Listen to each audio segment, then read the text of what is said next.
Well, welcome everyone to tonight's coverage, a new series on Platinum Racing League, and it will not disappoint, let me tell you that. The MX5 series is here, finally, after a long time, after 1 week delay. It is finally here, and tonight I will not be on my own, I will be joined by Jake. Jake, welcome. Thank you, Dan. Thank you for having me. Hello, everyone. And yeah, well, Jake is basically gonna help me keep an eye out for everything, and he is basically my spotter in the form of a commentator. So he will look out for anything interesting, and if there is anything interesting, he will point that out. Of course, drivers are already out on track. Let's keep an eye on that as well as on me. With the new championship, there are always new rules. One new rule we have is a prize. £10 for the driver that is the cleanest driver in the championship. So at the end of the championship, you will see who has the least incident points, and the driver with the least incident points will get that £10, and it will be £30 for the first place car, £20 for P2, and £10 for P3. But we also have a penalty system in place, and Jake, you're going to tell us about that. So, one of the things about racing, obviously, there is rules that have to be followed. So, if you get a 5-second time penalty, you will get 1 penalty point. If you get a 10-second time penalty, you get 2 penalty points. 15-second time penalty is 3 penalty points, and 30-second time penalty is 4 penalty point. Time penalties 4 penalty points, and with these penalty points, they increase to obviously put very bad punishments. So you get a qualifying ban when you get 6 penalty points, a pit lane start when you get 8 penalty points, you get a race ban when you reach 10 penalty points, and if you reach 15 penalty points, you have a season ban. Yeah, well, so pretty significant though, but to get 15 penalty points, of course, Jake, you know as well that you need to do a lot of bad stuff in order to get that. Definitely. I mean, if you're reckless every race, it's going to just go up, and then you're probably going to get a season ban. But yes, you have to do a lot of bad stuff to get 15 penalty points. Well, and getting 15 penalty points, I think it is difficult. But if you are such a bad driver, well, I've shared my screen for you to watch. While I've done that, it's okay. Let me first get to this.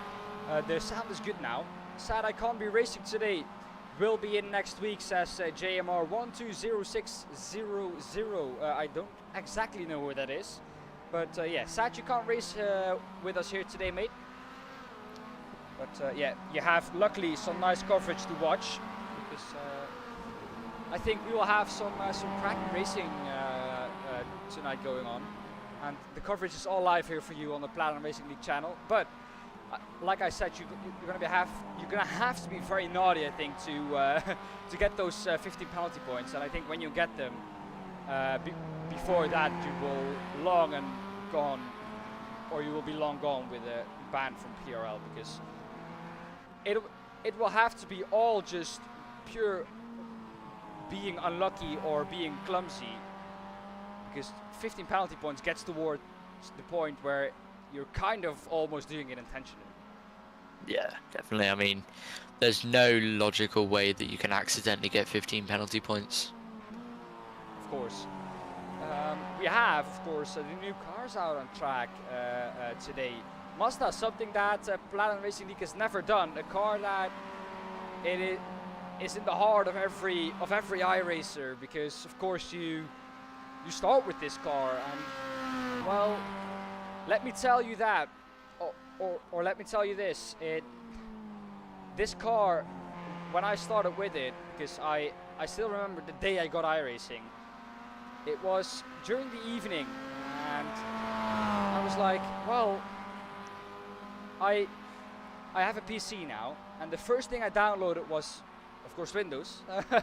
But after that, it was iRacing, straight onto iRacing. It was the only way that I could build, or the only reason I really built that computer back then.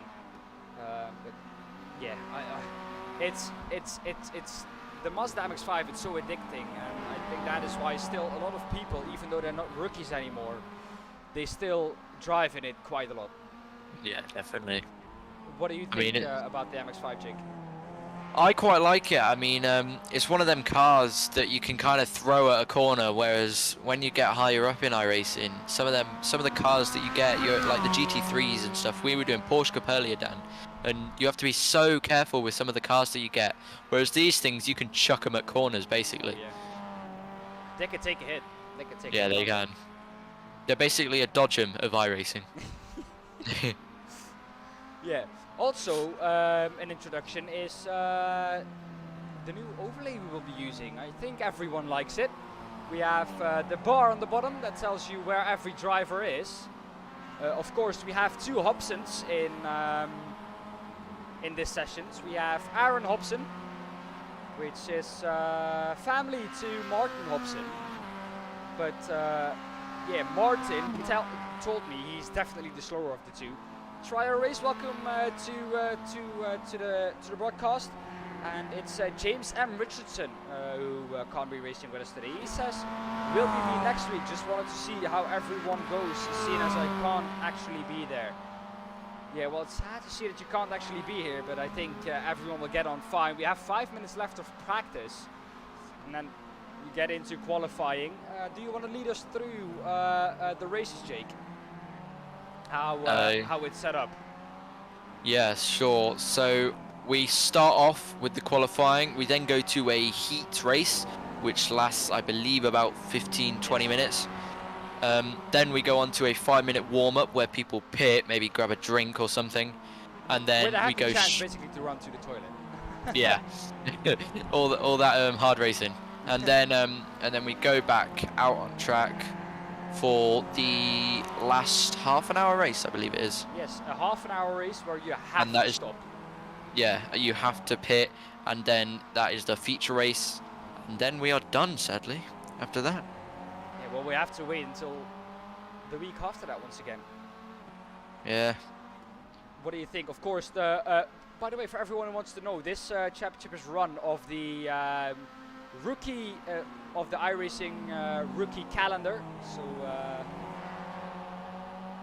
there is no based calendar that Platinum Racing League made itself. So everyone can practice how much they want. Compare yourselves to the drivers in a championship. Yes, exactly. But yeah, as you can see at the top, it's 22 thousandths of a second now at the top in practice. Tom Vos, a driver, that is, if he wins this race, I will keep quiet, or if he wins the first race, I will keep quiet for the second race. That is, do we have a deal? Yeah. Okay, so we have a deal. Because why is that? That driver came in like, what is it, around 10-15 minutes ago? Say half an hour. He came in half an hour ago. He paid, and he said, fuck it, or excuse me for my bad language, I'm just gonna go for it. And so if he wins, this is just the best story I've ever seen. Well, go on. He is currently fastest at the top with a 1:45.7. I did see also, Dan, that he was saying that he's done no practice for this race, so it is going to be interesting to see whether he wins or not. Well, that tells me that I've made a bad agreement with you, because if he hasn't practiced, that means he's only going to get faster. But the thing is, he is still in pit lane. He is not using his extra time. So is he confident enough on this track, maybe? Potentially. We have a few more people in chat. I1 says good evening and good luck to you, Dan. Who? Oh, Ewan. Yes, Ewan. Welcome. Ewan Bramer. Yeah, we know him. He races in the FBL community and does a lot of endurance races there as well. He races in PAC as well. We saw him yesterday in the practice. So yeah, he's a well-known guy within the PRL, PAC and FBL community. He races a lot. So good evening, Ewan. Any reverse grids, us neighbors Evan got? Yes, the reverse grid will apply for the top 10 in race 2. Thomas already answered that, I can see. So good for you there, Thomas. CR says, I have heard James Richardson is a stupendous driver. He will have to prove himself after this absence this week, though. Looking forward to the next one. So I think already that might be his team boss playing up here. Well, we'll have to wait and see for next week. Yeah, well, I remember that takes me back to when I did that in the PRL race. Okay, well, we have we might leave this server if that is the case, and I think that is the case because everyone is going back to the pits. I will quickly take a look for you guys.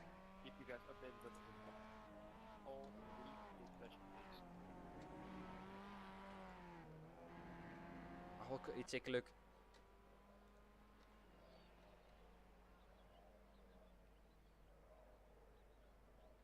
For now, I can't see we're changing any server, but okay. So hopefully that will be the case. Into qualifying, then we go. What are we looking forward to? Of course, I want to get back to something that Neighbours Evangut said. Spices things up a bit. Then I think he's talking about the reverse grid, but yes, it does definitely spice up things. What do you think about that, Jake? Yeah, I think especially because I love reverse grids sometimes. Anyway, they are very fun to do, and it does definitely spice up things. And it's also a good way for some of the lower drivers, not to be offensive, but some of the lower drivers to be pushed up if they finish in a really good position. I remember when I did the F4 race with you guys before I started commentating, I got 8th place, and I started 3rd on the grid. And that was a very good opportunity for me to try and get up the places. We don't talk about the rest of the race, but but you know, it's a really good thing, and it does spice up the race quite a bit. Yeah, it definitely does. We have Milo Spillman out on track, but he's the only one. But yeah, I don't exactly know. How long does qualifying last? You know that, Jake? Qualifying lasts 20 minutes. Okay. That might be the reason why he's the only one out on track. And I've just noticed, and this might be really bad, but you just talk for a bit, Jake. I will try and fix this. Alright, no worries. So yeah, we're here at Okayama, which is an amazing and really fun track for these MX5s. Are the points for race 1 and 2 the same, or is race 2 worth more because it is longer? No, I believe that the points are exactly the same. Let me just check for you. Yes, they are, I think, exactly the same. No, points for race 2 are more because it is longer. So in first place for the sprint is 15 points compared to the 28 points for race 2, which is the feature race. Second place, 14 points in race, so I'm going to go through race 1 for you guys. Second place is 14 points, third is 13, fourth 12, and then it goes on 5th, 11th, all the way to 15th place, which is 1 point. Whereas race 2, it goes all the way to 20th place, and it starts at 28 and goes down to 25 for race 2, 22nd for third, 20th for fourth, 5th gives you 18 points, 6th 16, 7th 14, 8th 13, and then so on. I have heard with Jerker in chat. I have heard Milo Spleeman is a stupendous driver. He will have to prove himself after his absence this week, though. Looking forward to the next one. That is a very similar comment to what CR put earlier. But yeah, Milo Spiel, he is in this race session. We have him on practice. He is the only guy out track. It has been fixed. Should I tell you what I did not have in my remote control? What didn't you have? The camera remote, so I couldn't change cameras. I think that is quite important if you want some good coverage. Yeah, definitely. But yeah, so we have a very interesting night for you all. I believe Milo Spielman is still the only person on track, to my knowledge. Let me look for you. Yes, that is still the case. So Well, is we that a don't know- choice or? Is there actually something going on with it? No, So- no, I 'cause- don't think so, because everyone is still in the server. It doesn't say they're out of the server for the lifetime. But there we are. There we are, Milo the first time. Spielman goes with a Dan goes in with a 1:47.1. So bit slower than practice, but I'm not sure where he came in practice.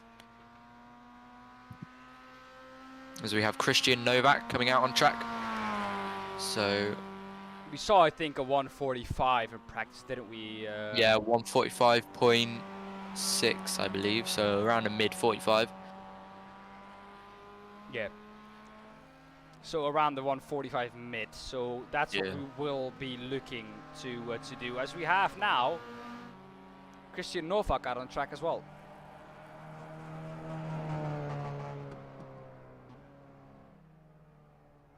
While I think Milo Spillman is still going faster. Yes. Well, he has done 2 laps already, so he's got 2-lap head start ahead of everyone. Did you know that this track actually used to hold an F1 races? Milo Spielman goes a bit wide Oh there. yes, I do. Definitely not where you want to be. No, 2 yellow sectors. So that is not a personal improvement, and I don't think he will be improving. As he's pulled over and he's aborted the lap.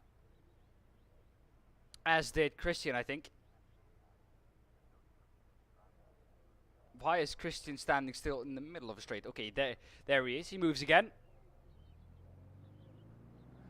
I find it quite strange why everyone is waiting this long. I believe they are getting a new lobby. If that is the case, then we need to entertain you with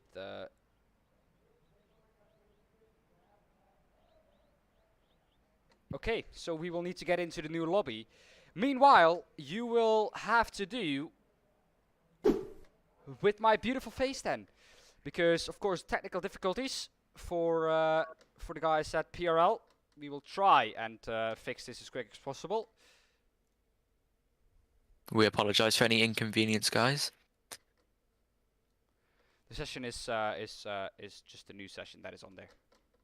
Yeah, fair enough. Yeah, new session is now open. We are joining the session, so you won't have to look at this ugly face much longer.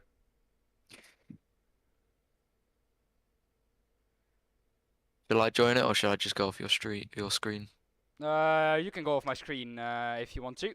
It's exactly the same. So Yeah, fair enough. well, Well, I quite like Okayama. I can't speak. I do as well. But you said It's- something about a Formula 1 race. I think it was back in the 70s that they hosted this. Yes. I think it was back in the 70s that this track used to host. It was back in the 90s. 90s. Okay. Pacific Grand Prix Yeah, for exactly. Formula 1. Wasn't that the first Grand Prix abroad? I think. I'm not too sure on that one, mate. But it was won by, of course, Michael Schumacher. Of course. Who else? Back when he won the 1994 and 95 championships. Well, what do you think about the track? Because I think the first sector is quite interesting. Then we have the long straight, and then we go into a tight and twisty section. Yeah, it is a very it's fun track. Don't get me wrong. Here we are again. Here we go. It has some time. It needs some time to load. There we are. And guess who we are on board with? Christian Novak. Of course. Couldn't be better. Well, we apologize for any inconvenience, as E1 just goes straight Very into the wall. nasty crash. We're back in practice though, but only 5 minutes, I think.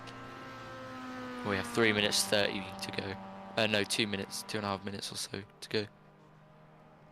Thanks all for joining us. Yeah. Exactly, exactly, Thomas. Thomas seems to know his things, doesn't he? Yes. Yeah, TI Circuit Ada. That was exactly what it's Yeah. what it was called back And then. it was one of 9 tracks to host in the same year. I think I might have accidentally closed it. Let me just get it back up for you. Well, back into practice, and Jake, what do you think is the most interesting about these cars? Because MX5, of course, it just doesn't have aero grip. It is all mechanical. But I think that makes the racing so much better, and that makes being in the tow so much more important than you think it is. Yeah, definitely. I mean, these are basically these are basically your normal road cars, just modified a bit. So A lot of yeah, weight taken out. yeah, definitely. I think it's going to be a very, very interesting 2 races that we have and qualifying session, because obviously these cars don't have aero, so you're just trying to find so much time, and being in the tow, as you said, Dan, is very, very important in these cars. If you're not in the tow, you can lose so much time, and it's actually unreal. Yeah. Well, Nabis says that it's probably his favorite track in iRacing. Well, this track is something special because this track gets used in so much lower categories, like the D-class races, and as we finish practice, we're going to qualifying. It has so much lower class racing in it that is just in the heart of every iRacer, basically. Yeah, this is one of them tracks that, you know, you can always guarantee seeing on the iRacing tabs. Exactly. It's just such a fun track, though. You know what I mean? Like, it's just. Guess who's out first? Is it Christian Novak? No, it's Tom Vos. No. Tom Vos. As we have a line of MX5s coming out. Tom Vos leads them away into qualifying. Well, is he going to stay first? Or is he going to try and find someone who can get a tow from? Well, that's the thing, Dan. During qualifying with these cars, because they have no aero, we're going to see a lot of tow, as that is a very wide line for. Just for doesn't want to damage his tires, I think, in this early stages. Just want to warm them up, as we see everyone, I think, take that wide line. Yes, well, we have most of the drivers out on track. As you just see a climb of MX5s, you wouldn't want to see that on the road, would you? Just all MX5 chasing each other. It as would be so scary. And Winston Eckel, I believe, is going for the overtake. Like we said, this is like Formula 1. Winston Eckel not wanting to get past because he wants that tow. But Tom Vos also doesn't want to be the first car. Yeah, they're all fighting for track position, even though it's not even the race yet. Yeah, but are we going to see some Monza shenanigans in this qualifying session? Well, we may see guys backing off towards the final turn on final sector. What would you prefer? Clean track or tow? Clean track, probably. Yeah, me as well. I would prefer clean track. I think Winston Eckel now realized that, but he's a little bit too late. I think we will see him backing off now into this last few corners. No, interesting. He's going to stay this close. Tom is quite fast though, so I think he will be just able to pull Winston Eckel along. But we'll see. We'll stick with Tom Vos here. See what kind of lap time he puts in. We expect him to be around the 145 low, maybe 144 high. Well, definitely. I mean, the practice time was around 1:45.6, so qualifying you're a bit quicker. We had the discussion yesterday, Dan, where you're on lighter fuel, and that is not the line that Tom Vos would like to be taking through there. That is going to ruin his qualifying run. But you're on lighter fuel for qualifying than you are the race, so it takes a bit more weight out of the car, and you can push it just that extra bit. As we now ride on board, not on board, sorry. As we are now with Winston Eckel. Yeah. Well, the thing with this is it's fixed setup, so they will not have the chance to really empty the car. So there will be just as much fuel as there will be in the race. So that is what I think we will see. The qualifying result will most likely be the race result. The only thing that is different now is the people that will be more consistent. They will gain positions, but the outright pace will be the pace they will have in the race as well. Who can keep the tires alive the longest, and who was the most consistent? I think that is going to be a key factor. That will be a very key factor in these 2 races that we have. As we have now Winston Eckel rounding off the last 2 corners. Let's see what he can put in. Tries to stay on track there. And off track is very easy, but he has 60 minutes left of qualifying, so still a lot of time. But across the line, let's see what he can put in. What is it going to be for Winston Eckel? Not a great time, I think, around the 46s. I don't think the time even counted. Yes, it did. 46.2. Ewan Bramer with the first time there, but immediately gets beaten by Milo Speelman. 146.013. It is Christian Novak now in the faster time, as the times are coming very fast and rapid. Christian Novak now is the one leading the way.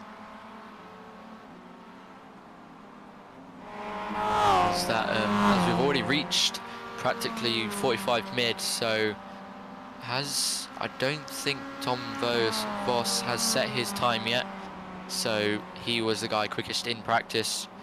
We now have our fastest time. Provisional pole is a 1:45.7, but Dan, I think we could probably get down to a high 44. Oh yeah, maybe it's Josh Files who will do that. Remember, these cars on their first flying lap are a little bit slower than their second, because of course this is all mechanical grip. The tires have to warm up a little bit, and I think the second lap will always be quicker, so we will see that in a bit. Winston Eckel coming through, improving. But Josh Files, like I said, to the top, 1:45.5, as we are back where we were in practice. Tom Voss, I think someone who is able to go to pole. His first lap, what is he going to be able to do? I reckon maybe 45 mid, just below that, maybe like a 1:45.3. Remember, he doesn't have any purple sectors in there. Well, we'll have to see. As he rounds off the final corner then, back onto the straight. This corner is very nice. I do love the final corner here at Okayama. As he's going to go across the line. Where does he go? It's going to be a purple last sector, P2. And it's 1:45.7.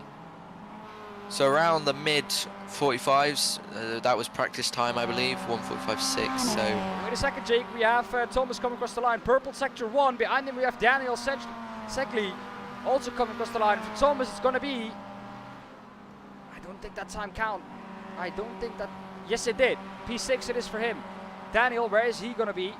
His time pops him up into P6. Both had purple sectors. Josh Files improving as well into the last sector now. 2 greens, 1 yellow. Can he keep it up? A little bit of a luck up there. Easy to do with these cars. And I think he bails out of that lap. Into pit lane he goes. I think that tells us that his lap time was not what he wanted it to be. This man then, John Sylvester, with a purple sector 1, but some traffic ahead of him in the form of Christian Novak. This is going to be crucial. Can John Sylvester get ahead of him? He's closing up right at the back of him now. This is definitely going to lose him time, Jake.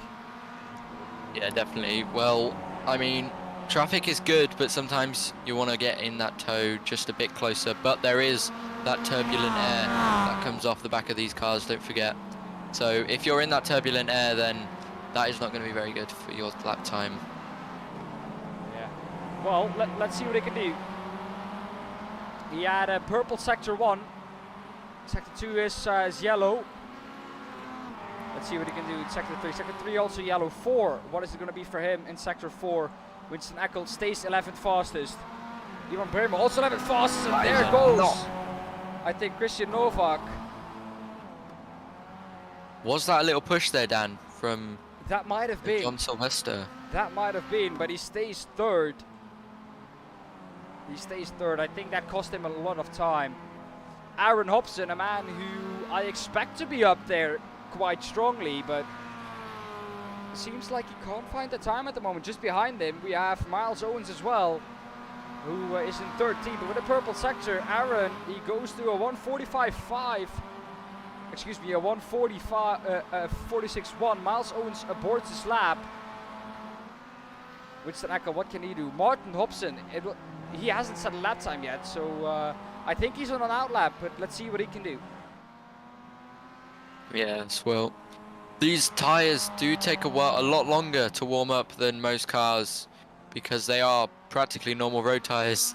So you do have to take quite a few laps. So that for the first time they set, they're going to still be on relatively cold tyres, whereas the outlap is probably the time that they want to get them warmed up. But I believe it's maybe about 2 laps, if I'm right, Dan, Yeah. that these tyres take to warm up. So once they've done, It's the turn 1 a bit wide. Yeah, 2 laps it takes to warm these tires properly. As you can see, he has to wait so long. That is not going to give him a great lap time, really, Martin. Into turn 4, he's going to go now. Now, the tricky turn 5. There are a lot of lines possible here. He takes the narrow line to the outside, to the inside once again. A double apex corner almost he makes of it. And we see a lot of drivers do that. You can also go very wide there and cut back to get the exit onto the straight.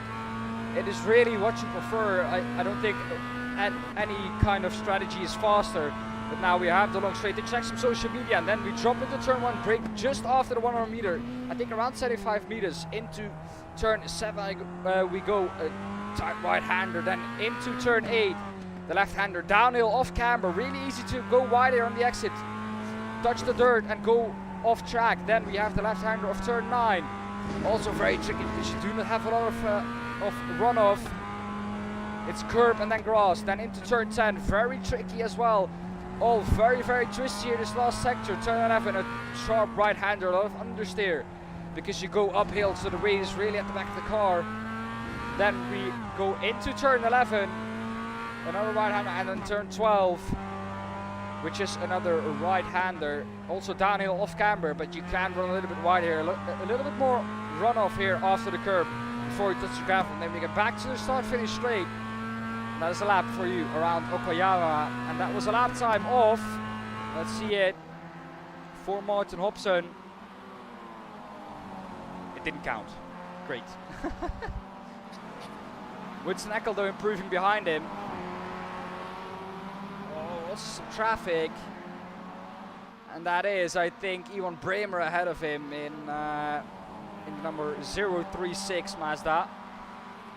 Oh, that's a bit wide there for Iwan Bremer. Yeah. Here we go across the line. He will get that toe in the last sector. Will he jump him up a couple of positions? Maybe top 6. Not really. Top 10 only. And I think with these cars being so similar, Jake, we can already see the effect. Josh Files, that man, give me a break. That man joins the championship and he is fast in everything he drives. Currently pole position with a 145.5, although we have seen Tom Vos do a 145.5 as well. So where is that time? Where has that time gone? I have no clue, to be honest, Dan. Maybe going off track a bit, or you know, you can lose time so easily around this track, I find. If you get the uphill bit, which we're coming to now, just slightly wrong, then you could probably lose a 10th or 2. And the gap to Josh Files from Tom Vos is only 1/10 of a second. Separates the top 6 actually, so yeah, very close. The top, and that is a good comment there by D. Paul Taylor. The top from 2nd to 6th, they are covered within just 26 thousandths of a second. Just 5 places covered within 26 thousandths of a second. That just tells you how close this field is. Yeah, I can't wait for the race, to be honest, Dan. I think it's going to be very close, as there's runs wide a bit there. Yeah, definitely. But we still have 8 minutes left of qualifying, and I think qualifying is going to be a big part. Josh Files, that man, he has alien pace and everything, improving again, as we can see there. Winston Eckel now pops up just ahead of him. But he has purple and green in sector 1, green sector 2, purple sector 3. What can he do in the last sector? Can he round it off to put everyone almost to shame here once again and make that gap even bigger? Oh, just a little bit wide. Might that have been an off track? That could be. And that could have caused an end to a flying qualifying lap. The time is going to be a 1:45.270. That puts almost 5/10 to Christian Novak. Wow, that is a very quick lap time. Yeah, well, that practice mark has come and gone. Low 45s. Can he get it down to a high 44? Maybe a 44.9 or 44.8. Looks like the track is improving though. Christian Novak also improved. Well, it's all about that all-important track temperature, isn't it, Dan? Where the tyres and the track work in unison for, Exactly. for temperature. Well, before that, we have also something new. Here we go. Look at that. It is 78 degrees Fahrenheit. Can I do something about that?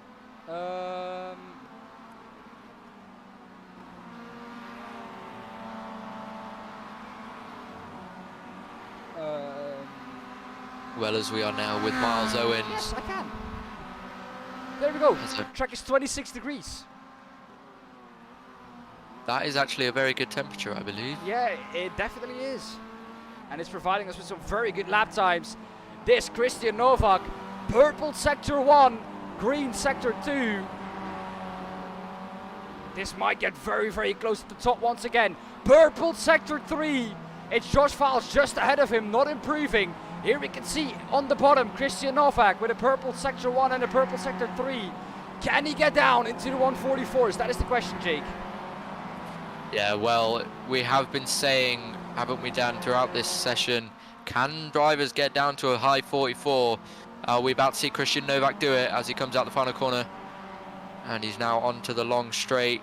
Good curb usage there. Oh, that he is just too late. He is just too late. Qualifying ends, and that is a disaster for Christian Novak. And a good comment as well, the track temperature was 46 degrees. It is 26 ambient.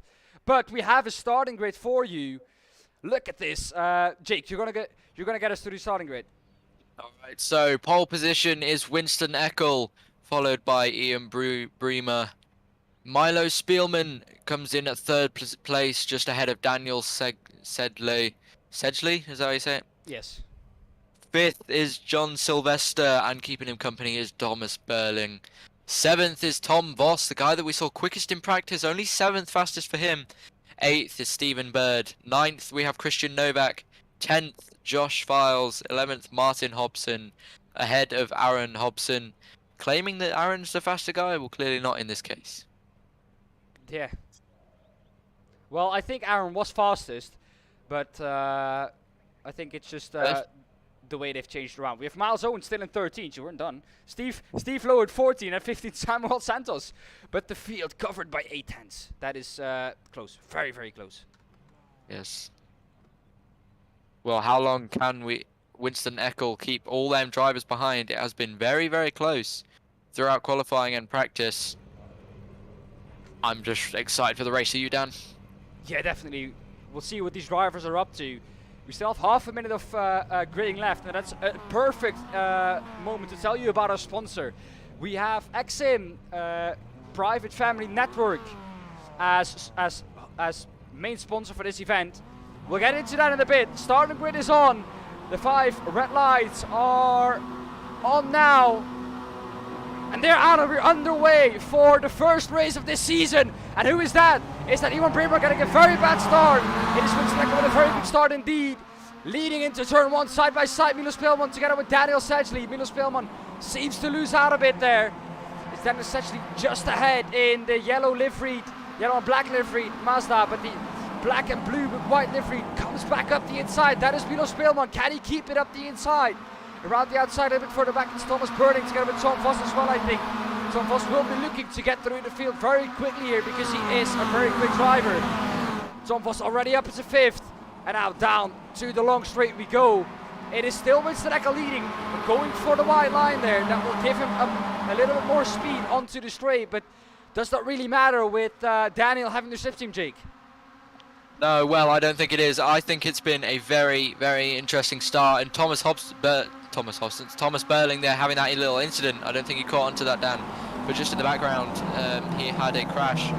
I think he went off track, but here we are. Tom Voss, he's going to be a driver that's going to be looking up to come potentially onto the podium step, but Winston Eckel still keeping Dan behind with only a 2/10 of a second behind, and a second separates the top 4. You see Bo White there in the background. I think it's Iwan Bremer, Stephen Bird now up the inside, and he might lose another position to Christian Novak around the outside. Can he keep it there? No. And it is Iwan Bremer who now slots into 7th position. Very, very close indeed still, the whole field, Jake. Yeah, well, definitely. I mean, this is very, very close racing as we come now to complete the first lap of this Platinum Racing League MX5 series. Race 1 here at Okayama, and weaving down the straight as thing of we do. MX5 cars. It's very, very scary.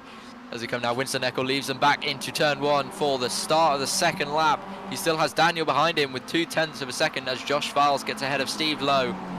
But we are now focusing on this top 2 as Milo Spielman, can he get ahead of Daniel Sedgley and put Winston Eckel under pressure? Winston Eckel has done a great job as they are very, very close here, coming down into the top hairpin. No, can't get it done. Oh, can he? That looks... The exit maybe.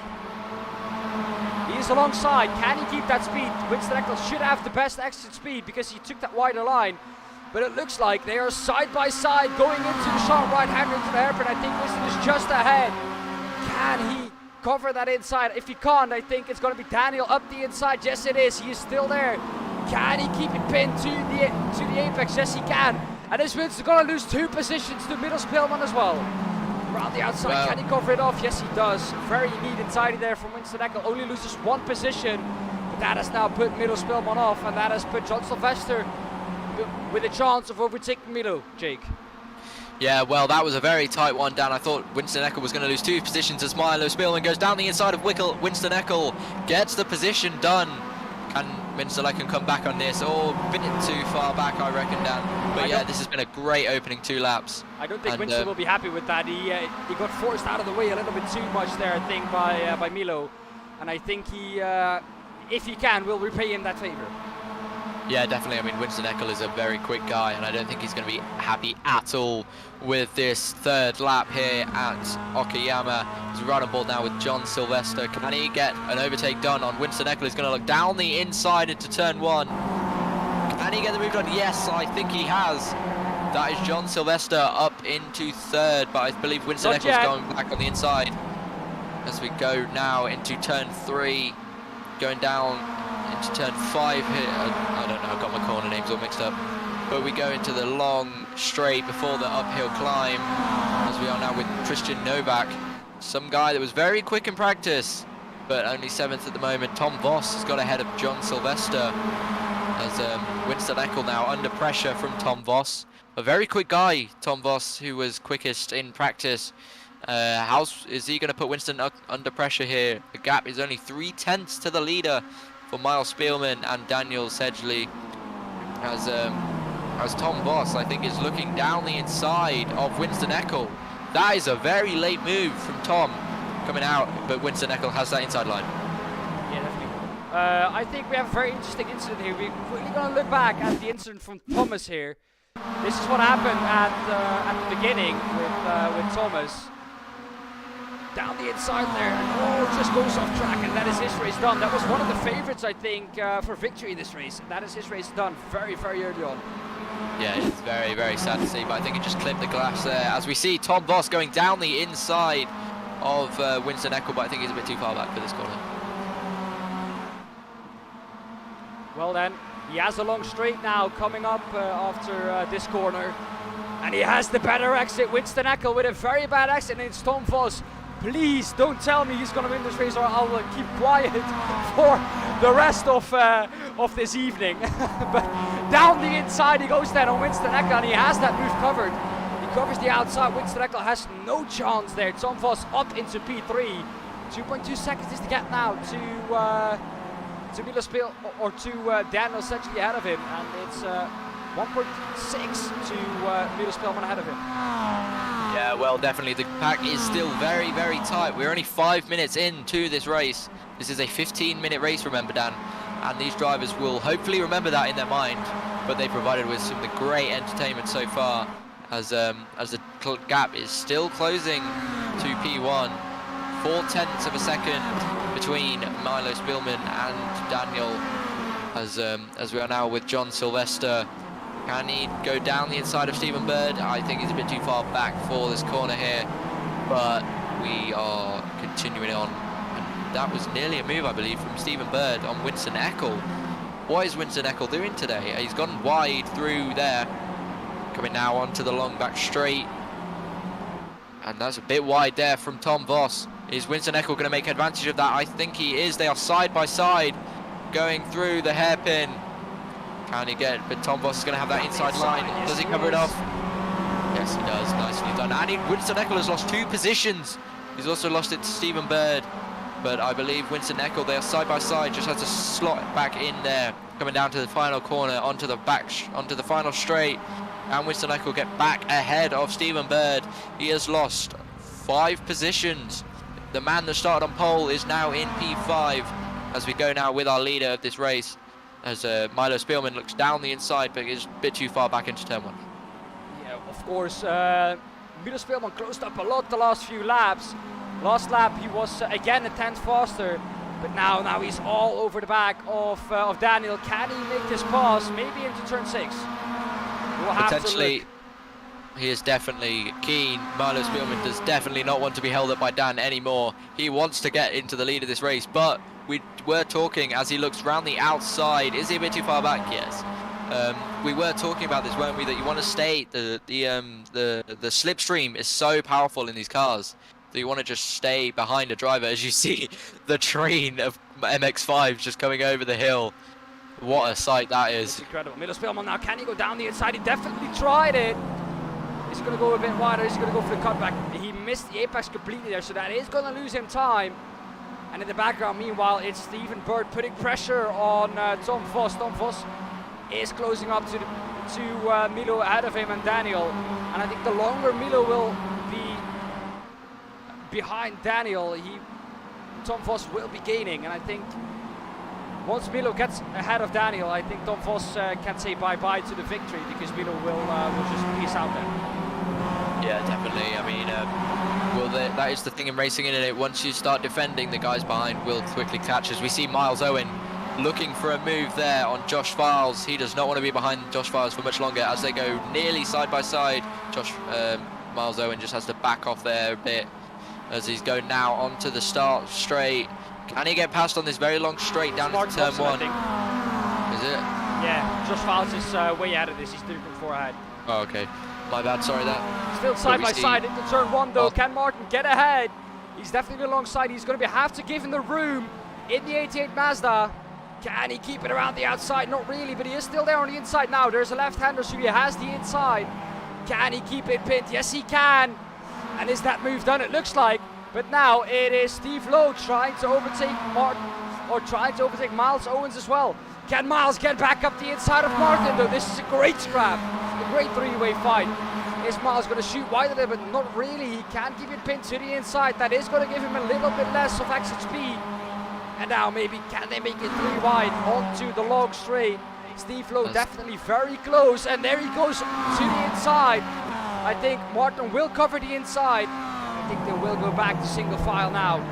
Never mind, it's Miles Owens up the inside of Martin Hobson. Once again, they've been side by side now almost for half this race lap. But now finally it is Martin Hobson who gets ahead of Miles Owens, and now he can maybe make inroads on Josh Files ahead of him. While we were watching that epic fight, Miles Spearman has got ahead of Daniel Sedgley as there is a 3 battle. Close. Around the outside, Tom Voss now on Daniel Sedgley. What can he do? Daniel Sedgley keeps that position for now. But Tom Voss has to look out, because behind him there is Stephen Bird also looking to pounce. Yeah, as now they come onto the final straight, Tom Voss does not want to be stuck behind Daniel. Mistake from Milo Spielman ahead. That is going to give him a very bad exit. And that might lose him 2 positions here. That was a very costly mistake, especially when you're this close, as there's 2 cars going down the inside. We have now nearly 3 wide going into turn 1, and they are very close for 3rd and 4th there. This is amazing. Tom Voss and Stephen Bird. This is great racing as we go now into the turn 2. And Daniel Sedgley has retaken the lead, but it is very, very close. They are side by side going down the hairpin, going up to the hairpin, sorry, the little uphill bit that we have. Is he going to make it 3 wide? Tom Voss, no he isn't. As they are down the inside goes Miles Spielman, and he has retaken the lead, but not for long, as Daniel Sedgley comes in the 29 Mazda. Can he get ahead? They are in lines. It looks like they're starting the race again. Yeah, and trust me, Milo was going to keep it pinned to the inside line there. No one is going to get on the right hand side of him, but it's 3 wide going into the hairpin. Can he keep it on the inside? I think it's Steve. Who was that? Daniel Sedgley, I think, going wide there, but that has paid off for him, almost hitting the back of Milos Spillman's car. As Miles Owens almost popped up to P1 for a second there. Daniel Sedgley now still ahead, and it looked to have settled down a little bit. Stephen Bird now once again trying to, or he is defending from Tom Vos around the outside. Can he make it stick? He has the inside now for the right-hander, but that gets covered by, I think, Stephen Bird. No, down the inside, left the door open. And I think Tom Vos is going to say thank you for that, and I will have that position. Thank you. Yeah, well, that was a great move from Tom Vos as we come now. And Tom Vos has gone wide, so that's going to allow Stephen Bird to get even closer, but I think he's a bit too far back coming onto the final stretch. We have down a little bit now. Yeah, 0.3 of a second, 0.3 of a second gap to Milo from Daniel Sedgley as we see Christian Novak side with John Sylvester. Wow. That is very great race from all of them. It just keeps going on. There is no pausing here for us. On the inside of John Sylvester in the number 64 Mazda, as they are there's three people in this battle now for P6, as we see Christian Novak and John Sylvester going side by side. John Sylvester is going to have the inside line, and Josh Files also gets ahead of Christian Novak. And is he going to lose it again to Iwan Bruma? No, I don't think so. I think he might gain 2 positions here if he can't keep it pinned to the inside there. I think he has the inside on Christian Novak into the sharp left-hander. Yes, well, they are side by side coming down into the hairpin. Josh Files goes up the inside of Christian Novak, but there is a break there, very late on the brakes for John Sylvester as he goes down the inside of Josh Files. I believe Josh Files has just got ahead of him, but he goes off track. Can Josh Files keep ahead of John Sylvester as there is someone going off side by side for the lead once again? Tom Vos and Milos Spillman. Oh, that is a bump. That is a bump from Tom Vos, but can he keep it up the inside? This will give him the lead. And down the inside now as well is Daniel Sedgley. Tom Vos has the lead ahead of Daniel Sedgley. No. You guys know what this means. We have just over a minute to go. This is the last lap they will be going on to now. And it is Tom Vos with a lead. The man who signed up 15 minutes before it actually started has now a half a second of a lead. And that is the biggest lead we've seen, I think, in the last 14 minutes. Yes, Dan, but it is not over yet. We still have this last lap to go. Daniel Sedgley then, and there's a very close battle for P2 there. Milo Spielman and Stephen Bird in the mix. This is some very, very close racing, as Tom Vos now has a 4/10 lead, but it is ever getting smaller.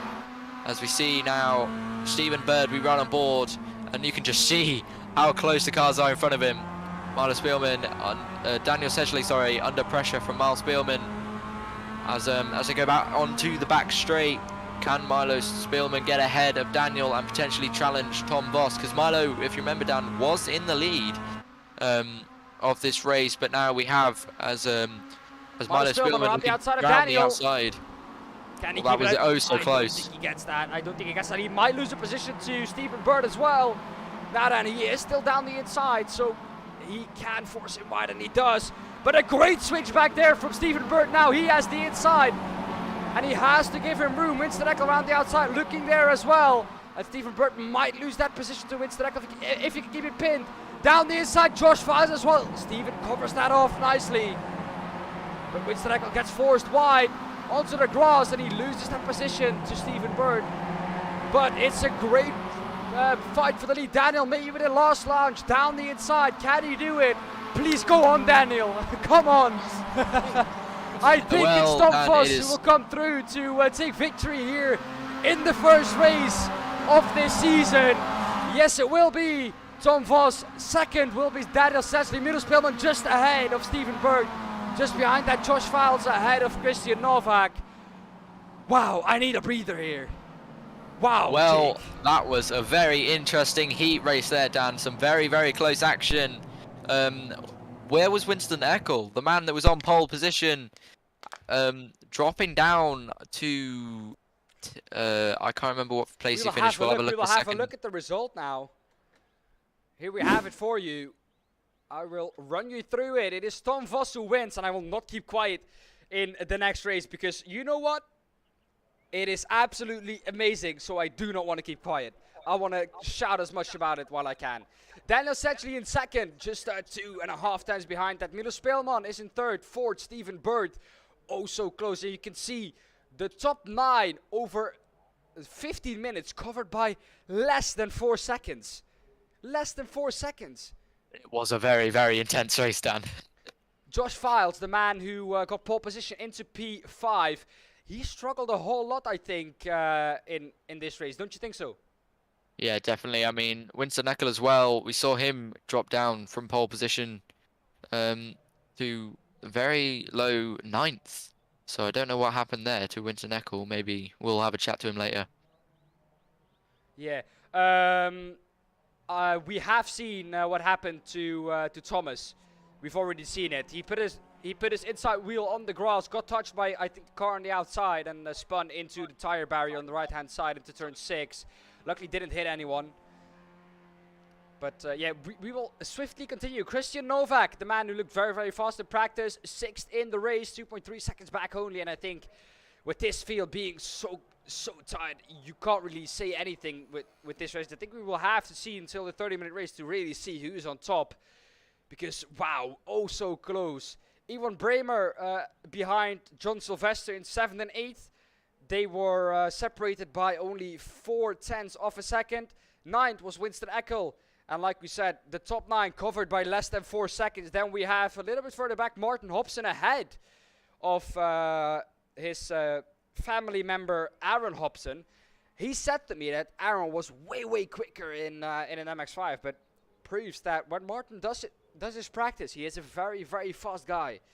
Stephen Lowe, or Steve Lowe, I have to say, in 11th. That number 58 Mazda got thrown about 2 or 10.2 seconds off the lead, and just 0.4 ahead of Samuel Santos. Aaron Hobson in 13th, 14th is Miles Owens, 15th is Thomas Burling. Of course, he had that unfortunate incident in the first lap, so he sadly couldn't finish that race, as did Miles Owens. Well, Jake, what do you think of the race? I think it was packed all over the grid. Yes, it was definitely very close. We had racing from lap 1 till the end of the 15 minutes. I can't wait to see what the half-an-hour race brings. Yeah, definitely. But imagine this, but with a pit stop strategy. Where do we look? Where? Tell me where to look, because I don't know. But when I now have seen this race, I don't know where to look. Because it's been packed so tightly. There's been action for so long. For 50 minutes, we couldn't keep quiet for 1 second because there was fighting all over the grid. And that, together with pitch strategies, I think for us the job is going to be very difficult in race 2. Yeah, definitely. I mean, we've got half an hour of it, plus pit stop strategy comes into it. Yeah, it's gonna be very tight and close. But half an hour race should maybe spread the field out a little bit, but especially with that pit stop strategy. But I reckon it's gonna be another race of close racing again. As we see Winston Eckel out doing some practice, ready for the feature race. Well, guys, I have to tell you about our sponsor, of course. Like I said, it is XIM, private family network. It's a network where you can basically, in this whole social media era, of course, kids and parents want to know, of course, what their kids are doing online, and they want to keep their kids safe. So private family network is a amazing tool to do so. You can just something you can do with the app. You can manage the screen time your kids have, so they don't be on their phone too long. You can manage until what time they can be on their phone. You can see what they're doing online. It is so handy for parents who want to see what their kids are doing online, and if they aren't being threatened by anything or anyone.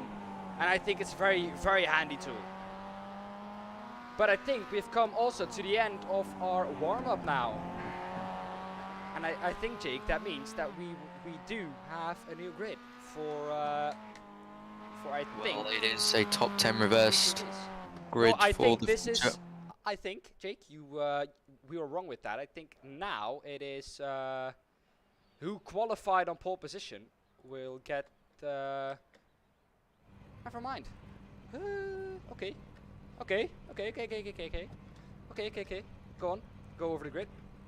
So, Tom Voss, our winner from last race, starts first, followed by Daniel Sedgley in second. On the second row of the grid then we've got Milo Spielman, and for company he's got Stephen Bird alongside him. Josh Varl starts in fifth alongside Christian Novak in sixth.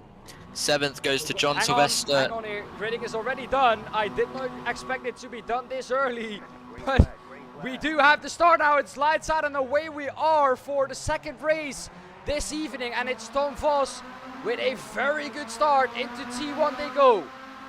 Look at them go down into turn one. Can everyone stay clean? It looks like they can. Behind it is Josh Valls losing a position to Christian Novak. Already gained that position up, and into turn three they go then. Now, a kind of SS-based corner.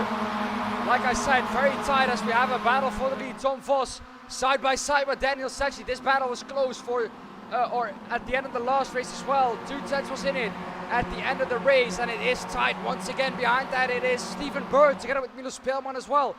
Like we said, we have the grid how they finished last race, and I think that is quite a good order in pace. But it's Daniel Sedgley now around the outside into the tight hairpin.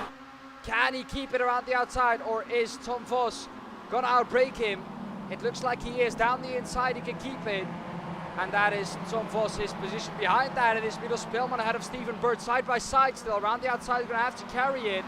Oh, we see Josh Valls going out wide there. He can just keep it on the track, but he loses that position to Christian Novak. And I think, Jake, we all got through cleanly. Yes, well, it's been another, yet again, interesting start with Josh Valls going wide there at the turn. I'm terrible with turn names and numbers. But here we go then. Milo Spielman, we are with now in the number 23 Mazda, looking to make a move on Stephen Bird. This looks very familiar from last race. Oh, yes, it does. They were busy last race, a whole lot. Very busy. Yeah, as we go now. Oh, and that's a mistake from Tom Voss, as there is a lot of people in Winston-Eckel there going wide at the final corner, as Tom Voss is trying to break that toe at the front, as we run on board now with Milo Spielman trying to get ahead of Stephen Bird. And he get around the outside. It's a very tricky bit to do around the outside. No, he has to back off.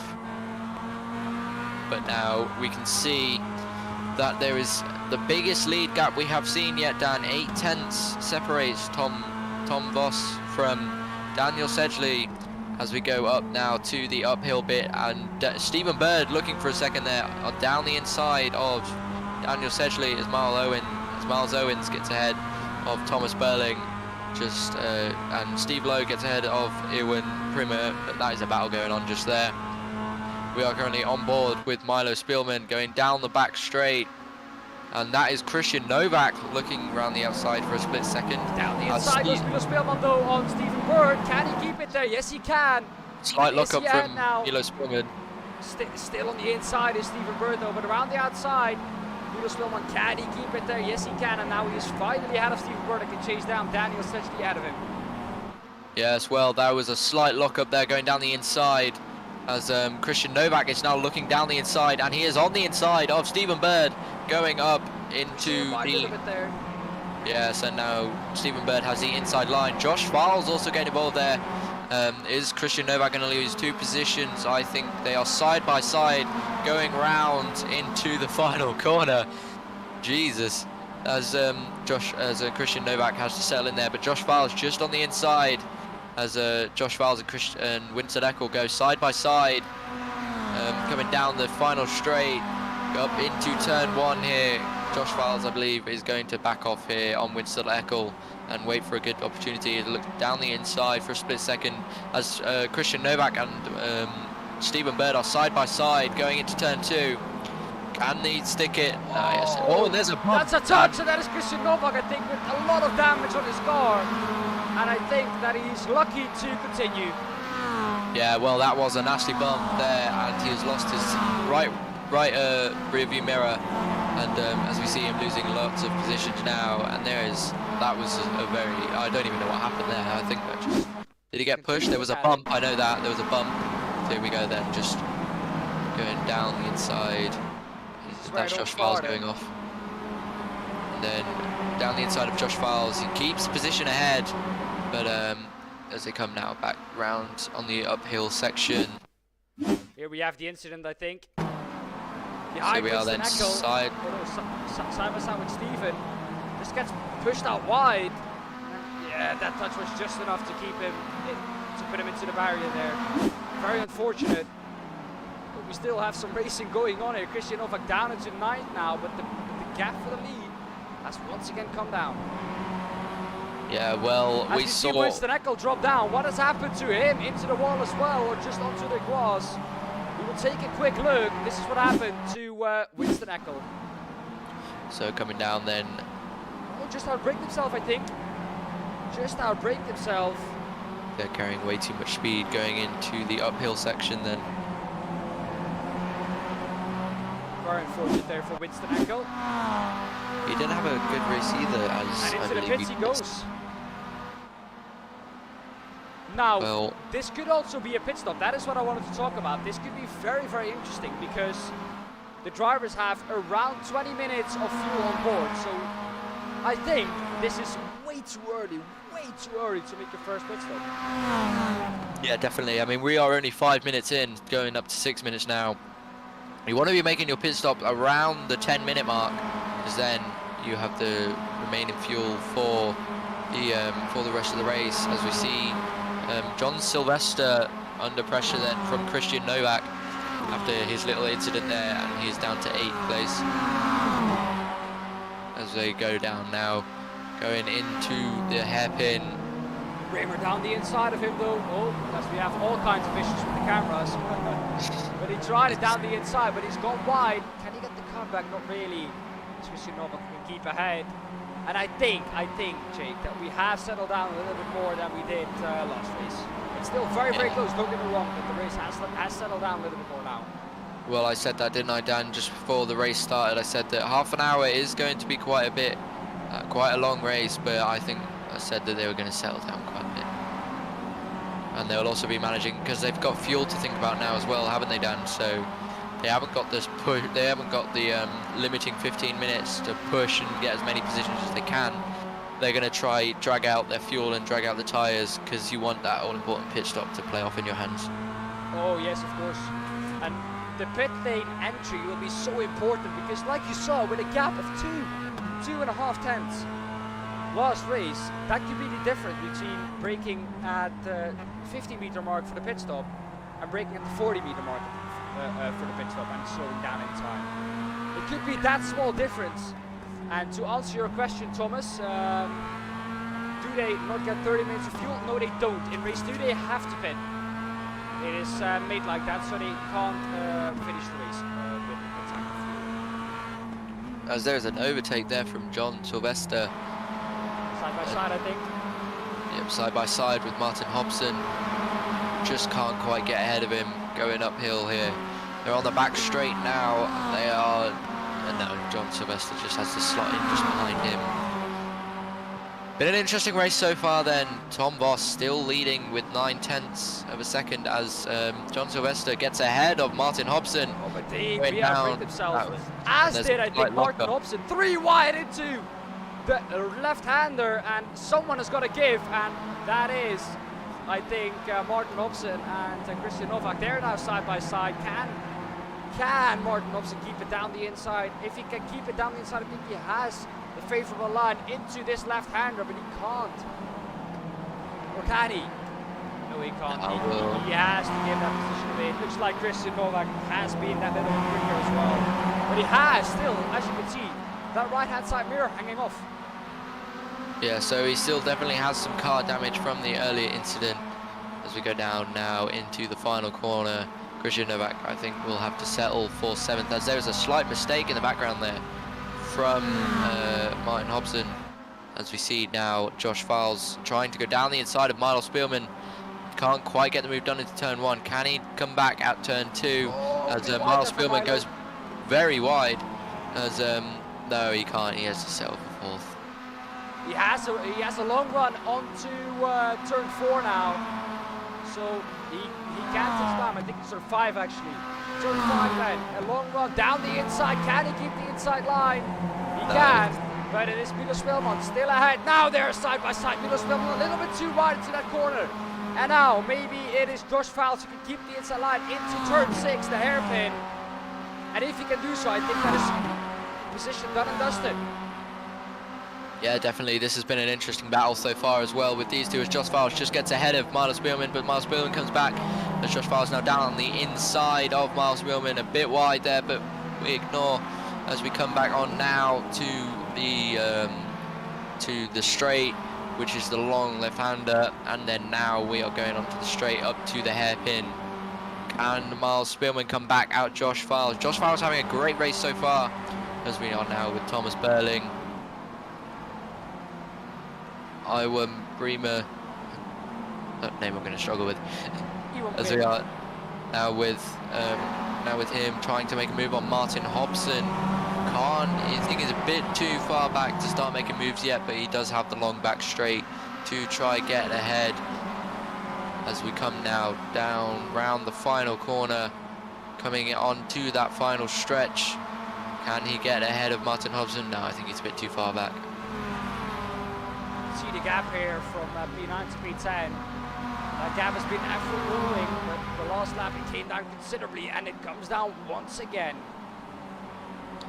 Well, we have had some very close racing so far, as he looks down the inside for a split second on Martin Hobson. Can he get the move done? No, not quite yet. I think he's a bit too far back for now, as Martin Hobson makes a slight mistake, but Iwan better be careful because he's got Thomas Burling just behind him.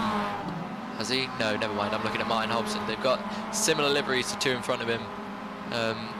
As we go now, Iwan trying to make that move on Martin Hobson, but Martin Hobson also getting very close to John Sylvester. It's just from 6th to 9th is very, very close battle at the moment. As you see, is Martin Hobson now trying to make that move up the inside of John Sylvester. Not really able to do so. John Sylvester himself runs wide, and that is John Sylvester out of the fight. That is very sad. And that was a spin, I believe, and there might have been some contact in the background. And there's John Sylvester, sadly, out of there. I think Thomas would have very much a better race than he had in race 1. Yeah, definitely. And we go now back to Iwan as he was trying to get ahead of Martin Hobson. Can't quite get the move done, but he does have that back stretch to try make a move. And the toe, he is in the toe. He is only 0.3 of a second as we come now round to the final corner. A bit wide there for Martin Hobson. Has that put Iwan in a good position coming out of the final corner? As he's in the slipstream, he's very, very close to Martin Hobson. Can he get the move done into turn 1? That will be the question that we're about to find out. I think he may be a bit too far back as Martin Hobson. Yeah, he's way too far back. That's a better exit though. Can he go up the inside? Yes, he can, I think. He's up the inside into turn 2. He has just settled down there for 8th. As we see now, can he come back at him into turn 5? As we go now through the little chicane bit. Can he go down the inside? He is close enough to make a move. But I think that is a better line for Iwan Bremer. Martin Hobson going a bit wide there, like he has done a couple of times now. That is really his only weak spot, I think, on this corner. And the sad thing about that being a weak spot is that it leads onto a very, very long straight around the outside. Iwan Bremer now with the better exit. Can he go down the inside, sell him the dummy? Yes, he can. Up the inside, but just not fast enough. Or is that Martin Hobson going wide? No, he can't stop it. It looked like he was shooting right off the corner. Yeah, well, these guys are always pushing themselves when you have a guy behind you, as Martin Hobson now and Iwan Bremer come back onto the stretch before the last uphill section of Okayama here tonight. Can Iwan get ahead of Martin Hobson? No, I think he's a bit too close to go down around the outside. Is he going to be close enough? No, he is not. He's got the back stretch though to come all the way down as we come into the final, because we come now just into the final corner. Can he get ahead of Martin Hobson? He has a very good exit. The exit is important indeed here to try and get that run onto the straight. As he has a very good exit on Martin Hobson. Can he get through into turn 1? Martin Hobson defends the inside. Does that put him in a worse position though? No. I think it does for the exit. As it does, no, he goes down the side by inside. They were side by side for a split second there, Dan, you were right. As we come now out of turn 2, as he goes wide a bit there, not too wide though. As we come now into the S-bend down into turn 5. Can he get the move? He's looking round the outside. Not a very good spot to overtake here as he's really looks down the inside. A great line there from Martin Hobson. He hasn't gone wide this time, that's for sure. As we now look back onto the back stretch. Can I1 make a move on Martin Hobson? Dan, what do you reckon? I think he can around the outside. Of course, Martin is going to defend the inside because that is the favorable line. But it is Iwan Bremer. Can he do the switchback? No, he can keep it around the outside, but that is not going to favor him on the exit. Down the inside of the left-hander of turn 6 now. And he has another left-hander. Turn 8 coming up. Can he keep it down the inside? Not really. And he has to short back in behind. Yeah, well, this is a great battle that we're seeing between these two. As that's Thomas Berling goes a bit wide there on the exit of that turn. As we come now round the final uphill section before the final corner. Can Iwan get any closer to Martin Hobson? The gap is 0.6 of a second as we have our first pit. I believe that is Josh Files coming into the pit lane for his mandatory stop at 15 minutes. And he is losing positions, but he's going to gain them when everyone starts to pit again. Here we have on the bottom right, we will have the stint length, so you can see who has pitted in the top 9. Josh Files, of course, hasn't, but we will keep you up to date with who has and who hasn't. Tom Vos is in first. That gap still 5 tenths, and still within the slipstream is Daniel Sedgley. I don't think he will try and put up any fight to try and get away from Josh Files, but do you think that is a very strategical move now from Josh Files to pit exactly at the halfway mark? I think it is as well, because he's going to have enough fuel so that he can just push. He can basically do the heat race all over again, because once you pit now, he has 20 minutes of fuel remaining, and we only have 14 or 13 minutes now left of the race. So it's going to be a very interesting one. Around the outside, Iwan Bremer once again for P6. This is now that Josh Files is pitted. Iwan Bremer on the outside. Can he keep it there? Once again, the exit is once again not going to favor him, and he gets pushed out wide by Martin Hobson. Very, very good defending there by Martin. Very clean and very fair defending. Well, it's what we like to see, Dan, isn't it? Fair, clean racing. As I thought he was going to have a look down the inside for a split second there, but no. As we see now come back round, Iwan Bremer comes. Can he make the move on Martin Hobson? The gap is a bit more as it comes down to 0.5 of a second. As we see Stephen Bird getting ever so close to Milo Spielmer.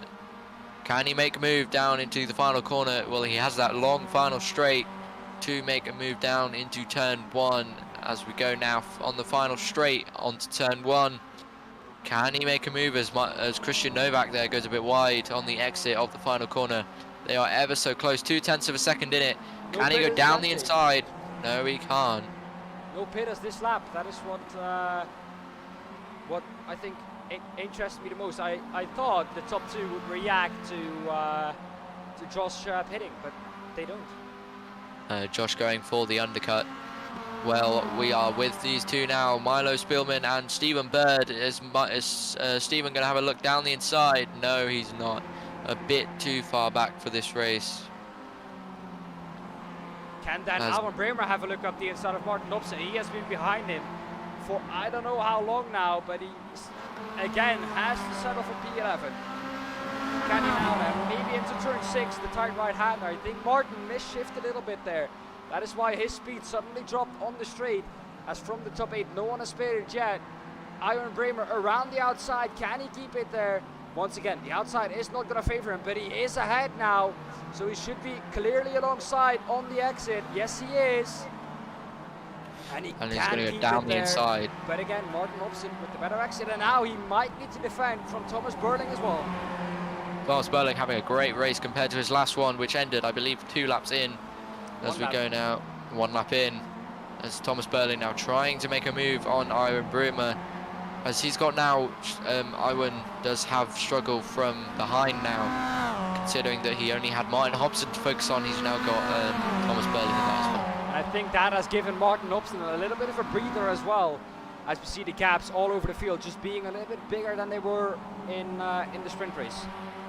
Yeah, well, no pitters again on this lap, so they must be very close to running out of fuel. I think next lap we will see a couple of pitters. It's either next lap or the lap after. Yes, well, we are 19. We're coming up to 20 minutes of this race. We have 10 minutes left, and I believe we're going to start seeing the pack bunch up as Iwan Bruma goes round the outside for a split second there. Can't quite get the move done. I think he's a bit too far back, and Martin Hobson goes wide there. Can that give Iwan a bit of an advantage? There he goes as around he's the gonna outside. look down the inside. I think he's going to look for the cutback here, because that will be the fastest way. No, they're going to go side by side uphill. As Thomas Burling looking down the inside of Iwan yet again, as Martin Hobson is as they go side by side. I think now he has him. He's closer than he has ever been on the straight. Under braking, he has been better than Martin all the time. And now 3 wide maybe. Is that gonna do it down the inside? Oh, that might be a brilliant pass. And he threaded the needle there. Thomas Burling, that was almost race 2 over as well. And he almost ended Martin and Iwan his race as well. I don't think Iwan will be very happy with that. No, definitely not. As Thomas Burling tries to go right down the inside, and he's side by side with Martin Hobson as they come up to the final uphill section here at Okayama. We have 9 minutes to go, and Thomas Burling has got ahead of Martin Hobson, but not for long. Can he get the comeback? Just as we're going to see now, we are nearly at the final stretch. As we have people pitting, as Stephen Bird comes into the pits then for his pit stop at 21 minutes. And quite a late pit stop, I'd say. Where do you think he'll come out? I think he's going to come out probably around P9, maybe P8. I think they are very close.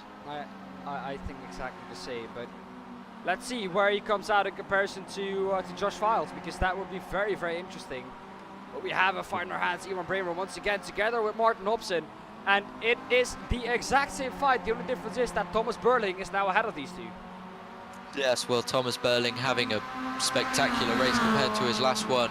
Currently up to P5 now, as Martin Hobson is under pressure from Iwan as they go round into the long back stretch now. Can Iwan get ahead of Martin Hobson is the question, but I think he's going to settle back just for a bit. The gap is still 0.2 of a second going down into the hairpin. It is a line of 3 cars all together. Can they get the move done? I don't. As the Martin Hobson goes down the inside of Iwan, defending that inside line as he has done this whole race. Gets very, very close to Thomas Burling as they are all back in a single file line. Yeah, it was, I think, Thomas Burling going very, very wide there. And now maybe it is Martin Hobson trying it up the inside of Thomas. Down the inside he goes. Can he make the move stick? He can't. And of course, Martin has to watch out, because like we said, there are penalty points luring, and if you can be the cleanest driver, that will also give you £10. So the drivers will be looking at that as well. But now side by side, then into the pits goes Martin Hobson. Milo Spelman, he continued for a lap, so he doesn't have to pit as much. This might be absolutely crucial. Daniel Sedgley and Tom Voss in the pits as well. They are right behind each other. It's going to be interesting to see where they come out then, the 2 previous leaders and fighters for that win. We're going to see now as Tom both Voss out of comes the pit lane almost at identical time. That gap currently 0.4 of a second, 0.5 of a second. No, is it? Do they have someone in between them? I think they do. It is Samuel Santos. And has he pitted yet? Samuel Santos has pitted from what I can see. Yes, well, it's going to be an interesting one. We have just over 6 minutes to go. Final, well, when we get there, I'm going to call it the final 5 of this race. We have some very interesting strategy going on. A lot of late pitters I've seen, Dan. A lot of people pitting quite late into this race. So maybe some fuel conserving going on there. I'm going to have to correct myself. It's Samuel Santos who hasn't pitted yet. and the top 4 who hasn't pitted yet. From Miles Owens on, everyone has pitted. So everyone until Miles Owens hasn't pitted. The top 5 needs to pit, including Samuel Santos in P7 as well. Except from that, everyone has pitted. Well then, we now have Daniel Sedgley getting ahead of Samuel Santos, and I think we're going to see Sam come into the pitch this lap. That has cost them a little bit of time though to the leader Tom Vos. Yeah, as we see now, Daniel Sedgley and Milo Spielman, our leader for this race, is into the pits. Then is Christian going to follow him? No, he's not. He is going to continue. Christian Novak, as Miles Owen also comes into the pits. It's going to be interesting to see where these guys come out. Never that Christian Novak had saved that amount of fuel. I just refuse to believe it. It can't be. Well, we did see him quite a way backing off quite a behind bit. Tom Vos and Daniel Sedgley. Yeah, we did, but it just can't be the case. Josh Files, though, right behind Tom Vos, Daniel Sedgley, Stephen Bird. So he is still in with a shot at the podium with that early pit stop. Yeah, well, it's crazy to think that Christian Novak has been running for 25 minutes. It's just the top 3 now that need to pit. As we see Ian Bremer getting a little fighty with Thomas Berling as they go down the final back straight. Can he make a move down into the hairpin? Thomas goes down the inside, very, very close there, gets a good exit, but can Iwan come down the inside? No, he can't. So he's going to have to settle for 3rd for now. As there's a little bit wide there from Thomas Berling as they go back onto the straight, coming round to the uphill section, as we are now with Josh Files. This fight is for provisional 2nd place, so I think once, or for provisional 3rd place, and I think once everything settles in, it will be Tom Vos P1, Daniel Sedgley P2, Stephen Bird P3, and Josh Files P4. But can he do something about that? I think Thomas Berling and Iwan Bremer will pit together with Christian Novak this lap. Yes, they will. All drivers have pitted now, so it is a straight fight to the finish. Yeah, well, we are past the final 5 of the race, as my little nickname for it. As we see Josh Files now trying to get ahead of Stephen Bird. These guys have been fighting for quite a bit of the race now. Tom Vos back into the lead as Christian as the top 3 pit. Christian Novak though did a great job of fuel saving, as we see now Josh Files getting ever so close to Stephen Bird. Is he going to make a move down into turn 1? No, he's a bit too far back. Well then, and since everyone has pitted, I think we can get rid of the strategy stint length. There we go. But yeah, well, like I said, Jake, it was very, very difficult to keep up with all this fighting going on. As we can see, Josh Files now trying to go around the outside of Stephen Bird. Can he do it? If he can keep it there, maybe force the switchback, but if he can keep it here, I don't think he will have it, because that is such a wide line. You will go uphill for a little bit longer, so it will give you a little bit less of exit speed, but it looks like that is not the case for Josh Files. A very good exit speed, side by side, absolutely alongside. Ahead he is now into the braking zone. Can he keep ahead? Can he keep ahead? Almost banging doors, I think, in the straight they were, but he is still ahead. Outside, not favorable line. But he can keep it up the inside for turn 7, and he is now ahead, and he is into P3. Can Stephen Bird, though, do something about it? Back down the inside. Not really a move, I think, Josh Files expected him to make. Sorry for interrupting you, Jake, there, but that was a very sudden move from Stephen Bird. And I think no one expected that, as meanwhile, a little bit further back, we have Christian Novak just behind Milo Spillman as well. And this is going to be a cracking last lap, I think. Because Tom Vos now with a 2.2 second lead to do the double in the first race of the season now goes into the final lap. We will see the 2 white blocks, I think, appear. Yes, there is the man waving the white flag. Daniel Sedgley right behind him. And just a little bit behind that we have Christian Novak fighting with Milo Spillman. Milo Spillman dropped down a lot since race 1. Can he keep it around the outside, Christian? The answer is he can, but the next corner will be a left-hander. Turn 2 will be a left-hander. Milos Spelman covers that off brilliantly and keeps 5th place for now. Yeah, well, that was very, very close racing as Christian Novak goes a bit wide there on the exit of turn 3, coming down now to turn 5. A tricky uphill bit. Oh, Can down he go the down? inside, He's going Christian. down the inside. Can he get the move done? They are still side by side. I think he has the better going exit, onto the back Christian. straight. I think this is moved on done for Christian. Milo might have the better exit on, or might have the better top speed on this straight though. As you can see, he gets that once again. But it is the inside line for Christian Novak, which will be, I think, the most powerful tool you can have in this corner, this hairpin. Because it's such a slow corner, traveling the least amount of distance is very favorable, as you can see. But he can still keep it up the inside though. Milos Spelman, he is still there, and they do have a touch, and Milos Spelman goes around.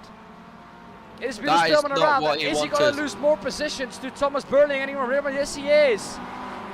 Gets up back to speed, but I do not think that Milos Spelman will be very happy with that. Let's take a look at that incident again. Here we have it. Down the inside goes Christian Novak. He keeps the inside, but it is Milos Spelman looking keep it around the outside. He is there. He is there. He's almost alongside here going into the corner. They almost touch side by side, and I think that is a case of Milo being pushed off. You can take a look at it once again from an onboard view here from I think this is Milo. Yes, this is Milo. Down the inside now goes Christian. He is around the outside, still around the outside, still around the outside. Can he get it pinned to the inside? Yes, he can. I think that is just a case of Christian Novak turning in to Milos Spelman there. What do you think of that incident? I think we have finished it there. We missed it. Tom Vos finished. Daniel Setchley in 2nd. 3rd is Josh Files. I'm sorry for that, but we have had our finish. Stephen Bird finished in 4th. And I think the only one out on track still is Samuel Santos, who has finished now. Well then, let's take a look at the result, because that will be handy now once we've missed the finish. Here we go then. The result of this race. Why don't you take us through, Jake? Well, on a double win, we have Tom Voss, followed by Daniel Sedgley. 3rd goes to Josh Files. 4th is Stephen Bird. 5th goes to Christian Novak after that incident. 6th, Thomas Burling, a way better race than he had in Heat 1. Iwan Bremer comes in 7th. Milo Spelman 8th after that sad incident between him and Christian. 9th goes to Martin Hobson. 10th is Miles Owen, followed by John Sylvester in 11th. 12th goes to Samuel Santos. 13th, Steve Lowe. 14th, Winston Leckel. And 15th is Aaron Hobson. Sorry, I don't know why I said Hobson. Well, Aaron, clearly this evening, not the fastest of the two, it looks like. No, definitely not. And I've just got a message that my trading paints wasn't running. So for the drivers, I'm sorry about that. But we have our double race winner in the commentary booth now. Tom, welcome. Hello, hello. Tom, why don't you take us through it, how race 1 went, because it looked like a very hectic race from all sides. Coming through the pack, I think, from P10, or from P8 it was. Yeah, I think P7, but yeah, it's always a slipstream fest around here, so yeah, just keep your head cool and then grab positions where you can grab them and don't get overtaken again, so yeah. Race 1 was like that, so.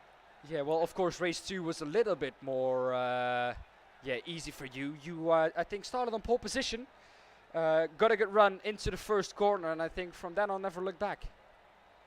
Yeah, Daniel gave me a good fight in the first few laps, and then he backed off to 9/10 or something.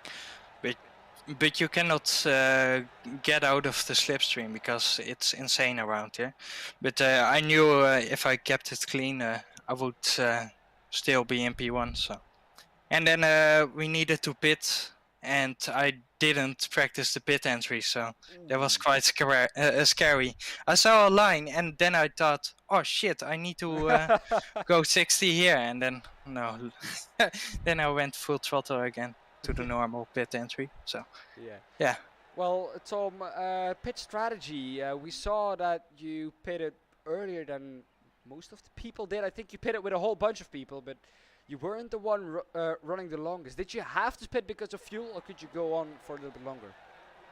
No, Daniel was in my slipstream, and then I thought, okay, just try to get him out of my slipstream, and that's why I pitted earlier. Because I was expecting him to go longer, and then maybe with the lap time, I could have got him out of my slipstream. Yeah. Well, that were all questions from me. Jake, do you have any? Yeah, well, we saw, Tom, that you were quickest in practice, not the best qualifying, but obviously double win. Tell us, what went on in qualifying? Did you not get as good as run as you would like? To be fair, Josh put a 45.2, I think. I could have done a 45.4, but not much faster. So, yeah, he was flying in qualifying, but yeah, luckily I had race pace. So. Yeah, well, thank you for that. Well, Josh, it's been amazing. Congratulations on the double victory. It's a good season opener, I think, for you in this way. Yeah, definitely. I didn't expect to be driving, to be honest, when I was eating. So. Yeah, of course. This is the man we're talking to that signed up like 50 minutes before the event. So congrats to him. But yeah, Tom, it's amazing to speak to you, and thank you for your time. See you next time. Bye-bye. Well, Jake, I think that's sadly everyone. Daniel not in the waiting room. Josh Files isn't in the waiting room as well. I did expect him really to be in the waiting room, but yeah, just wasn't here.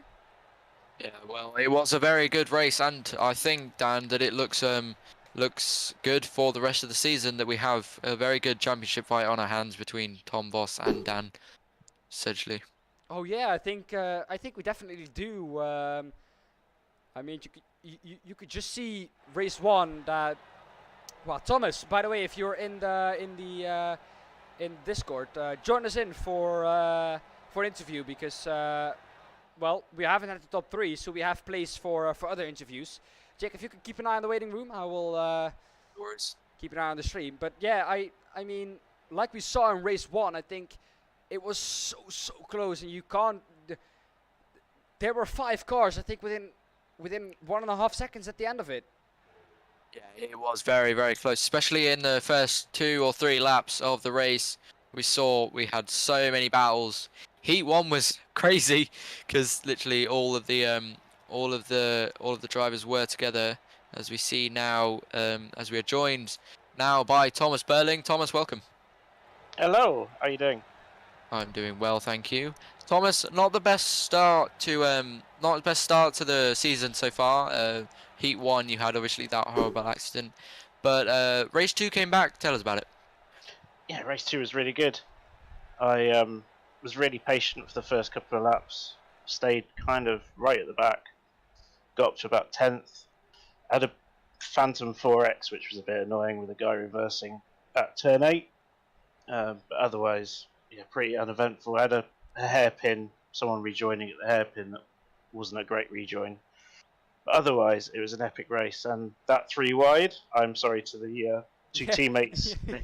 It wasn't planned that way, but it ended up being a 0x contact. But I'm sorry to Ewan for the slight tap through the hairpin. But yeah, that was brilliant. I was catching them, and I just wanted to get round them before they realised I was there, really. Yeah, well, we definitely saw it. Tell us how, in the feature race, the pit stop played into your strategy and obviously saving fuel. So I didn't save any fuel. It was literally a 3-litre pit stop. Whatever happened, you could have pitted after about lap 6. But yeah, I stuck in just under 4 litres, and I still had a couple of laps left of fuel at the end. So it was a very, very short pit stop. It was just a lot of mental maths through the whole thing. Well, that was all my questions. Dan, do you have any questions for Thomas? Yeah, well, Thomas, of course, we saw your lunch, and you made it 3 wide very late into the corner. Like you said, it was not your intention to go for that move. But what did you think the moment you saw that the move was on, if you would like it or not?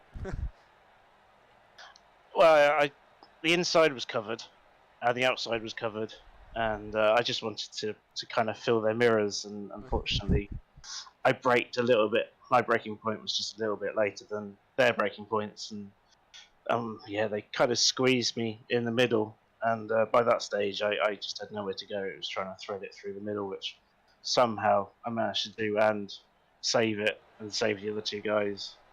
As I say, it was sketchy, but it worked out somehow. And then obviously got round Martin on the next couple of corners. So Yeah. great lap. Just yeah, I'm sorry to the two guys. It wasn't meant in that kind of fashion, but it worked out that way. Yeah. Well, you of course had a race one, which wasn't, I think, planned, being done after I think the first few corners. So, well, tell us about how it all occurred. I was next door to Tom Voss and fighting rather hard on cold tyres. Touched a little bit too much grass, and it just speared me right into the wall. And So it wasn't a touch. there was no touch. No, Tom was quite far away. It was just, you know, first lap, cold tyres, touched the grass a little bit too much, and speared into the wall, and got 16 minutes required. I think front suspension pretty much concaved itself in. So yeah, race over. You learn. There's a drop week. We'll see what happens. It's a good circuit for me, but we'll see what happens with the other four. Yeah. Well, I first of all have to apologize to Tom Vos then, because I thought there was a touch. So apologizing for saying there was a touch to Tom. But yeah, well, Thomas, thank you for your time. It's been amazing to see you charge through the field, I think, in race 2. And we will see you, I think, out there next time. Thank you, Dan. Thank you, Jake. Have a good week. Bye-bye. Bye-bye. Well, Jake, I think that is all for us then to round it off now. It's been an amazing race, close fighting on race 1. Race 2 was even more crazy, and well, I think once again at the end of the race, we have a word from our sponsor, of course. It's XM Racing, private family network. Like I said, it's very good to check what your kids are doing online to see if they're not getting threatened by anyone online, and to maybe if you want to, you have the option to yeah, just see their screen time and maybe lower their screen time a little bit. Set a timer on how much screen time they can have, and then maybe be cheeky and don't give them too much screen time. But I think, Jake, that for us has been all. Yeah, well, I certainly enjoyed this race, and I can't wait for the next one. Thank you all for tuning in. Definitely. Well, everyone, like we said, thank you for tuning in. I hope you liked it. If you did, smash that like button. If you're new here and you aren't subscribed yet, consider doing it. Of course, next week on Wednesday we have some more Mazda MX5 Cup. But before that, that is very important you know this. This Saturday we have the last race of the Platinum Endurance Championship. 12 Hours of Daytona starts at 12 a.m. Central European time. So 12 midday Central European time. The broadcast will start with the qualifying, and at 1 p.m. Central European time the race will start. So join us for that. Until then, stay safe.